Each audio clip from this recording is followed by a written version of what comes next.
ওমরে ফারুক মসজিদে নববীর ইমাম, জোহরের নামাজের ইমামতি করলেন, বের হয়ে আসলেন।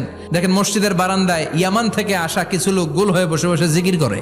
উনি চলে গেলেন, আসরের সময় আবার ইমামতিতে আসলেন, আসরের সালাত পড়িয়ে চলে যাচ্ছেন, আবার দেখে গোল হয়ে জিকির করে ওই দল। এবার ওমরে ফারুক বললেন, আসসালামু আলাইকুম, তোমরা কারা? কয় নাহনু আল মুতাওয়াক্কিলুনা আলাল্লাহ, আমরা আল্লাহর উপর তাওয়াক্কুল করছি।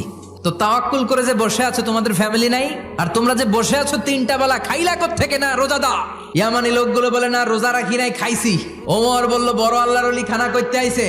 আমাদের জিকির আর বুজুর্গি দেখে আশেপাশের লোকজন খানা দিয়া গেছে। ওমরে ফারুক বলে তাইলে তো তোমরা মিথ্যাবাদী, তোমরা আল্লাহর উপর তাওয়াক্কুল করনি, তোমরা হচ্ছে একে অপরের উপর নির্ভরশীল। তোমরা জিকির করার তাকায় থাকো, বাটি আসে কোন দিক দিয়া?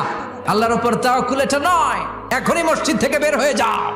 এরপরে কোনোদিন নামাজের পর গোল হয়ে বসে থাকতে দেখলে পিটায়া মসজিদ থেকে তাড়াবো। এটা হচ্ছে ইসলামের বিধান। চিল্লা এখন ঠিক কিনা?